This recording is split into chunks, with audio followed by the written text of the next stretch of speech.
Hi hello lovely viewers. Hari Mahadevan director இயக்கத்தில் வெளியே வந்த டெபியூ மூவியாக நம்ம பிக் பாஸ் சீசன் 7ஓட பூர்ணிமா அவர்கள் நடித்து வெளியே வந்த எல்லோ மூவியோட ரிவ்யூவை எந்த ஒரு ஸ்பாய்லருமே இல்லாமல் இந்த வீடியோவில் சொல்கிறேன். நம்மளோட சேனலை சப்ஸ்கிரைப் பண்ணிக்கோங்க. இந்த படம் என்ன மாதிரியான ஒரு கதைக்களத்தை கொண்டு இருக்குன்னா, இது ஒரு ட்ராவலிங் பேஸ் பண்ணி எடுக்கப்பட்ட ஒரு படம் தான். ஹீரோயின் ரொம்ப ஆசைப்பட்ட ஒரு லைஃபு அவங்களுக்கு கைகூடி வரக்கூடிய நேரத்தில் அவங்களுடைய ஃபேமிலி சுச்சுவேஷனால் அதை தேர்ந்தெடுக்க முடியாமல் இதை தேர்ந்தெடுத்து இவங்களுக்கு பிடிக்காத ஒரு வேலையை வலுக்கட்டாயமாக சில வழி இல்லாமல் கமிட்மெண்ட்டுக்காக பண்ணிக்கிட்டு இருக்காங்க, ரொம்ப சலிப்போட. ஒரு 4 வருஷம் அப்படியே ஓடுது. சடனாக அப்பா பொண்ணு 2 பேருமே உட்காந்து பேசிக்கிட்டு இருக்கும்போது அப்பா சொன்ன ஒரு சில விஷயங்கள்லாம் நினச்சி பார்த்துட்டு, சரி கொஞ்ச நாளைக்கு நம்ம எங்கேயாச்சும் போகலாம், அதாவது சின்ன வயசில் நம்ம சந்தோஷமாக இருந்தோமே நம்ம நண்பர்கள் அவர்களை தேடி போகலாம் அப்படின்னு சொல்லிட்டு அவங்க ஃப்ரெண்ட்ஸை தேடி கிளம்புறாங்க தனியாக.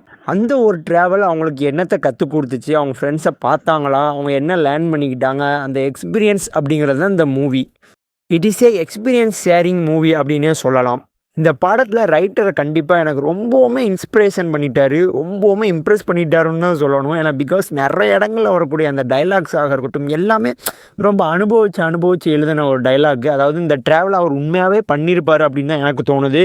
பிகாஸ் அந்த மாதிரி ஒரு ட்ராவல் பண்ணி தான் அது ஒரு எமோஷ்னலாகவே ஒரு உள்ளக்குள்ளேருந்து வர மாதிரியான ஒரு ஃபீலிங்கில் தான் அந்த டைலாக்ஸ்லாம் அவர் எழுதியிருப்பாங்க. நிறைய டைலாக் படத்தில் செம்ம ஒரு இம்பேக்ட்ஃபுல்லாக இருந்துச்சு.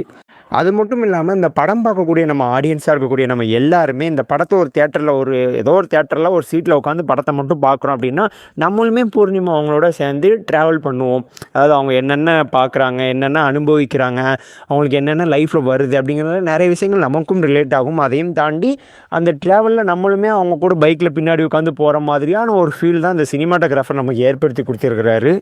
படம் ஆரம்பித்து ஒரு கட்டத்தை தாண்டினதுக்கப்புறம் சரி தனியாகவே ட்ராவல் பண்ணால் நல்லா இருக்காது, ஸோ கூட ஒரு பார்ட்னரை சேர்த்துக்கலாம் அப்படின்னு சொல்லிட்டு அந்த பார்ட்னருக்கும் பூர்ணிமாவுக்கும் இடையில் கொண்டான ஒரு ட்விஸ்ட்லாம் வச்சு கொஞ்சம் இன்ட்ரெஸ்டிங்காகவும் கொஞ்சம் கொண்டு போனாங்க.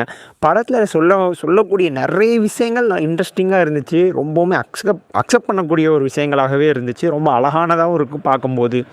எக்ஸ்பெஷலி இந்த ஒரு சீனை தவிர ஹீரோயினோட ஃப்ரெண்டாக இருக்கக்கூடிய ஒருத்தவங்க, அதாவது எனக்கு இந்த லவ்லெலாம் இன்ட்ரெஸ்ட் இல்லை, பட் இவன் என்னோடய பெஸ்ட்டு ஃப்ரெண்டு, எங்களுக்குள்ளே லவ் இல்லை, பட் நாங்கள் கசம்சா மட்டும் பண்ணிப்போம் அப்படின்னு சொல்லிக்கிற விஷயங்கள், என் உடம்பு என் இஷ்டம் அப்படின்னு சொல்லிட்டு அவங்க பண்ணுற பண்ணிக்கிட்ட விஷயங்கள்லாம், என்னம்மா இது உன் உடம்பு, நீ என்னம்மா ஃபாரின்லேயமா இருக்க, நம்ம கல்ச்சர்னு ஒன்று இருக்குது, நமக்கு கட்டுப்பாடு கோட்பாடு ஒரு கடமை ஒரு கண்ணியம் அப்படின்லாம் ஒன்று இருக்குது, அதெல்லாம் ஃபாலோ பண்ணிங்களாம்மா, நீங்கள் உங்கள் இஷ்டப்படி ஃப்ரீடமாக இருக்கிறதெல்லாம் ஒன்றுமே இல்லை, பட் இதைத்தான் நீங்கள் ஃப்ரீடம்னு நினைக்கிறீங்க தெரியுமா.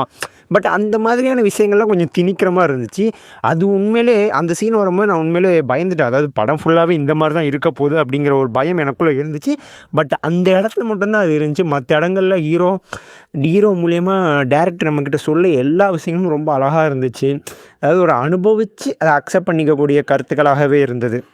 பூர்ணிமாவை பொறுத்தவரை இந்த படத்தில் அவங்களுக்கு ஒரு பெரிய ஒரு ஃப்ரேம் கிடச்சிருக்கு அப்படின்னு தான் சொல்லுவேன் நான் கண்டிப்பாக. பிகாஸ் அந்த மாதிரியான ஒரு கேரக்டர் பிக் பாஸ் சீசன் 7 பார்த்த நம்ம நிறைய பேருக்கு தெரியும், அவங்க என்ன மாதிரியான ஒரு கேரக்டராக ப்ரொஜெக்ட் ஆகிட்டாங்க அப்படிங்கிற மாதிரியான விஷயங்கள்.